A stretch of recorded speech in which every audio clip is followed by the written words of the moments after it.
Eto nga, ipinag-utos, Sandro, ni Pangulong Ferdinand R. Marcos Jr. ang, sabi niya, puksain ang mga online scam, lalo na ngayong Kapaskuhan, kabilang na ang fake news. Kasi marami rin daw scam tuwing Kapaskuhan, na kapag ano ka ba, 10-10. Alam mo, nakalimutan ko i-check out. Oo. Ako naman, pag nagbabrowse na, inaantok na akong ganyan, nasa cart ko lang, nakalimutan ko din. Nakalimutan ko i-check out. Ang dami kong ginagawa ng Friday. Oo. Ayan. O yan, nasa via ayan. Zoom, si Ronald Gustilong, National Campaigner ng Digital Pinoys. Magandang hapon po, sir. Magandang hapon, Ma'am Maan at Sir Sandro, at magandang hapon po sa ating mga taga-subaybay. Oo, ayan, suki na rin natin sa Sir Ronald. Ano ba yung mga sinasabing 12 scams of Christmas, Sir Ronald? Di ba nga, marami nang bigay na kasi nung iba ng 13th month yung iba. Oo, pag October, alam natin yan kasi nabibigyan tayo before, no? Ano ba yung, bakit marami ring scams ngayong Kapaskuhan, Sir Ronald? Well, una, sagutin natin yung tanong kung bakit maraming scams. No? Una, ito talaga yung panahon na, yan nga, merong relatively medyo maganda yung pasok ng pera sa karamihan sa atin. Maganda rin yung labas. Ganun din, yung labas din, syempre. Oo. Dahil may pumasok, may panlabas. No? Oo. Pero yun na nga, maganda yung pasok ng pera para sa karamihan sa atin kasi nga, nakakatanggap ng mga bonus sa ganitong, sa itong last quarter ng taon. So, syempre, dahil alam din ng mga kawatan na ito nga yung panahon para na nagkakaroon ng ekstrang pera yung mga tao, ay ito rin yung panahon para maging mas agresibo sila. Ngayon, alam naman natin maiksi lang yung programa, no? So medyo kinompress na natin yung mga scams na dapat nating bantayan. At mahalaga na ito yung mga dapat pangalagaan ng ating mga kababayan na hindi sila mahulog dito. Kasi talagang sobrang sayang ng pera eh. Kasi kahit pa tinatawag itong bonus, pinaghirapan mo pa rin naman yan para magkaroon ka ng bonus. So, dapat maging maingat din po tayo. At isang pinaka-palasak dyan ay yung online shopping scams. Diba? Oo. Dahil talagang yung convenience ng pag-shopping online ay nandiyan talaga. Lalo para sa karamihan sa ating mga kababayan na pagod na nga sa trabaho, parang ayoko nang pumila sa mga cashier na yan. Order na lang ako para dumating dito sa bahay yung pangregalo ko. So, merong mga online nagpapanggap na online sellers na talagang kunwari nagbebenta sila ng mga magagandang produkto, pero pagkatapos mo magbayad, bigla ka na lang ibablock o bigla na lang silang mawawala, o di kaya iba yung matatanggap mong item. Halimbawa, bumili ka ng cellphone, tatanggap mo bato, tatanggap mo wet wipes, at actual na nangyari to sa mga nakaraang mga taon, no? So dapat maging maingat ho tayo doon sa kung saan tayo nakikipag transaction para sa ating mga pagbili ng mga regalo at ng mga pangangailangan natin. Oo. Lalo sa panahong ito. Tsaka Sir Ronald, di ba, okay sa mga online na shopping platforms na legit naman, yung nakakatakot kasi sa marketplace ata dahil halimbawa, gusto mo ng personalized, di ba, bulk yan kapag umorder ka dahil ka-opisina mo, kaklase mo, yung mga personalized na may mga pangalan nila, minsan talagang malakihan yung order mo niyan, maramihan. So, yun ang nakakatakot, di ba, Sir Ronald? Kasi wala kang kasiguruhan na darating sa'yo. Although, magbabayad ka muna. Yun talaga Tiwala yung lang.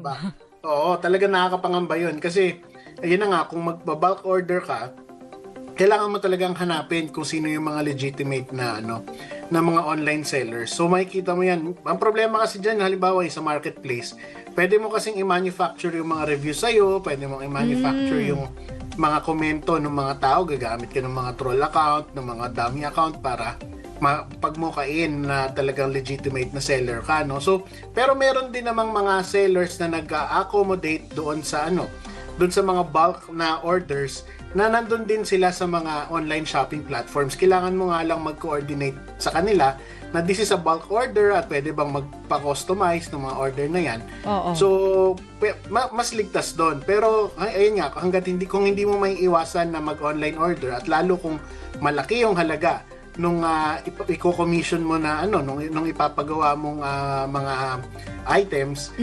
Maganda siguro makipag-meet up ka muna, sadyain mo sila kung talagang maganda yung produkto nila, kasi ano ba naman yung abala kumpara doon sa halaga na nawawala sa'yo, diba? So kung masyadong malaki yung risk, it's either puntahan mo talaga para ma-verify mo kung totoo, or pumunta ka talaga dun sa kung saan mas sigurado ka. Oo. Ito lang, Sir Ronald, kasi ito'y nagawan ko na rin naman ng storya ng mga nakaraan, no? Sabi merong 12 scams of Christmas. Isa-isahin ko lang. Number 1, yung fake online charity scam, proliferation of phishing emails and SMS. Ito, lagi tayo nakaano ng mga, diba, mga sa email na mga links. Fake shipping scam, meron din. Tech support scam, fake relative scam. Online shopping, sinabi na yan. Gift card scam, job posting, travel scam, love scam, policy violation scam, tsaka yung too good to be true na mga pop-up ads. So, etong tama rin po ba itong listahan na to, Sir Ronald? Yeah, tama naman yung listahan na yan. No? At yan yung mga kailangan nating bantayan. Kasi talagang itong mga scam na to, kung bakit siya naging specific for the season, talagang tinitailor nila yung pang-i-scam nila doon sa, kumbaga, yung emotions na kasama nung panahon ngayon, nung season di ba? Yung Christmas season kasi, holiday season kasi, ito yung talagang na, as Filipinos, talagang andyan tayo na ito yung panahon para magbigayan.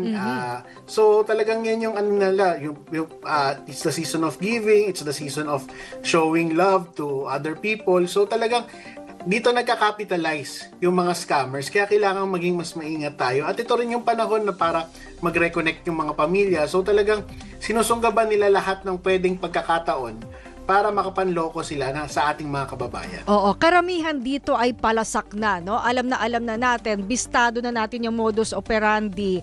Alin dito yung mga bago, o minamonitor ba kayo mga bagong scam, Sir Ronald?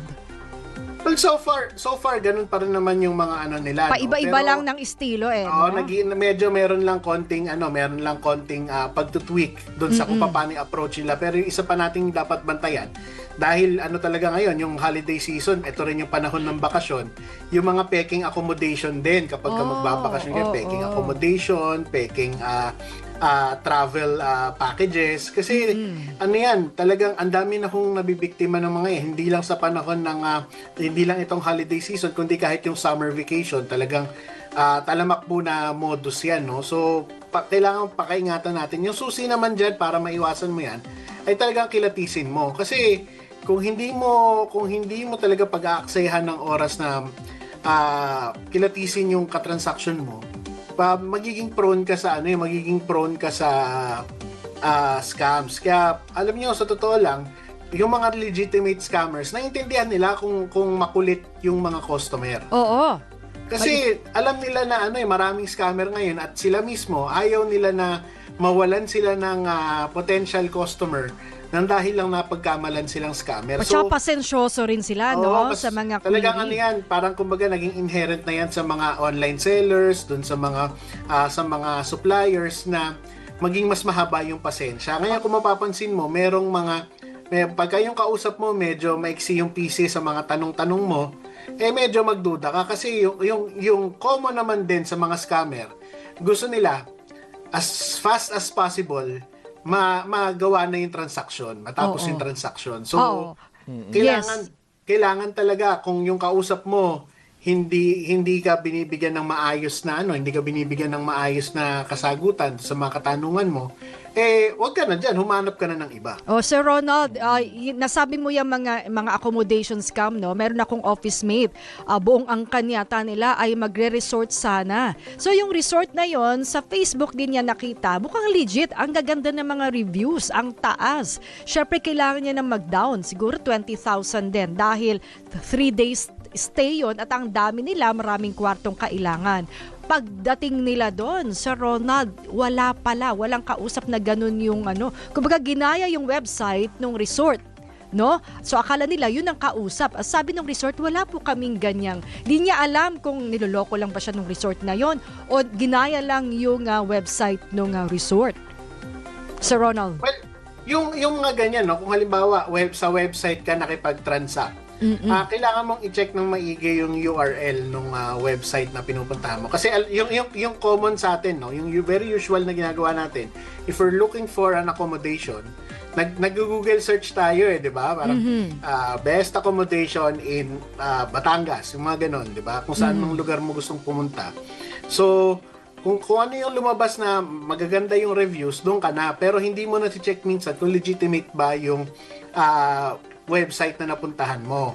So ako ang payo ko talaga sa mga ganyan, meron tayong mga legitimate and established na mga booking platforms na talagang reliable yung serbisyo na pinoprovide nila at may protection para sa mga consumers. Kasi yung itong mga accommodation na booking platforms na to, pagka meron ngang sa experience natin sa paggamit natin sa mga apps na to, kapag meron ngang feature na hindi nagma-match doon sa listing nila, pwede kang magkaroon ng partial refund So ibig sabihin, yung guarantee ng safety mo, ng convenience mo, nandoon talaga sa mga legitimate na booking platform. So, ang payo natin sa ating mga kababayan, mag-ingat tayo kung saan tayo nagtatransact. Pinakamaigi, puntahan natin yung mga booking platforms kasi even the biggest hotels are there in the booking platforms.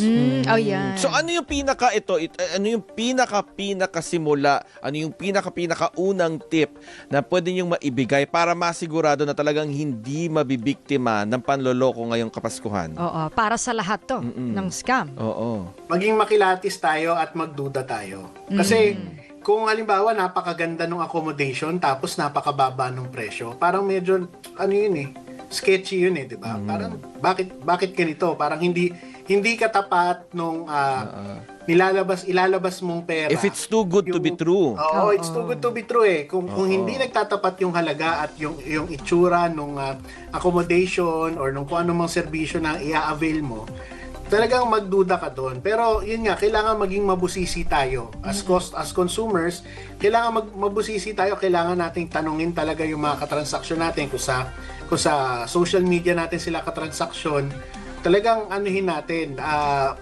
kilatisin natin, interviewin natin ng maigi. Kasi yung iba nga yung ginagawa ngayon, nagvi-video call pa on the spot para meron silang Pero hindi rin guarantee yun kasi may mga natisod na rin tayong mga insidente na nag-video call na sila, naloko pa rin sila. Okay. So, talagang ibang klaseng pag-iingat po yung kailangan natin gawin. Tsaka minsan yung gut feel talaga, no? Kung talagang malakas na yung kutob mo sa una pa lang, ay mas magandang sundin mo yon. Alright, maraming salamat sa Ronald Gustilo, National Campaigner ng Digital Pinoys.